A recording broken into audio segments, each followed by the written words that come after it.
Je pense que c'est un peu ironique, hein, parce que beaucoup sont aujourd'hui dans le CNT. Cécile aussi avait demandé la dissolution de l'Assemblée il y a un certain temps en disant que l'Assemblée n'était pas légitime et qu'il y a des personnes qui sont mal élues. Donc voir ça de ce côté et comme ça, c'est ironique. C'est comme si l'histoire se répète. Alors, ceux qui disent aujourd'hui que le CNT déjà mis en place ne veut pas être dissoute était déjà hier ce qui disait que l'Assemblée doit être dissoute parce qu'il y a 31 personnes qui sont mal élus.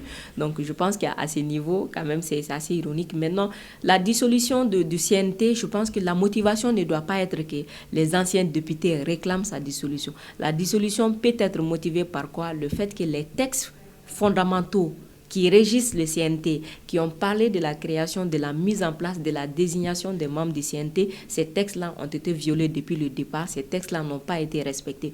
Donc, vu ces violations flagrantes, on peut dire que cette dissolution, en demandant cette dissolution, c'est légitime. Mais encore une fois, il y a ce qui est légal et ce qui est normal et recommandé. Aujourd'hui, nous sommes à peu près à 14 mois de la fin de la transition. Est-ce que dissoudre un organe législatif à 14 mois des élections pour mettre en place un autre organe, est-ce que ça va être la solution? Je ne pense pas. Mais ce qui peut être la solution, c'est d'ouvrir.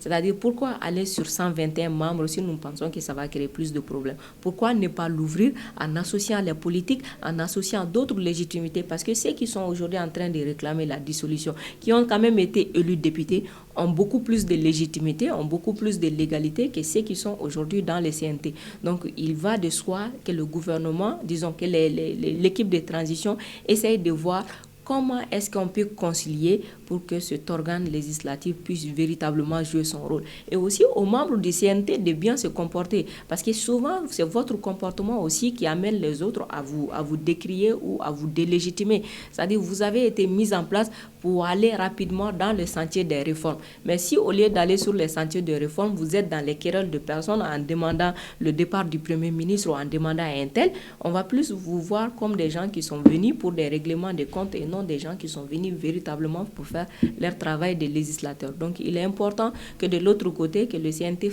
joue véritablement son rôle, que les organes de la transition essayent de voir quelle solution trouver pour légitimer le CNT qui est là, parce qu'en réalité, ce n'est pas un CNT légitime. Il y a eu des violations depuis le départ. Et de l'autre côté, ceux qui sont frustrés, notamment les députés qui ont véritablement été élus, comment associer ceci-là dans l'action législative pour que ça puisse être une action beaucoup plus légitime, beaucoup plus acceptée et qui peut avoir l'adhésion des populations.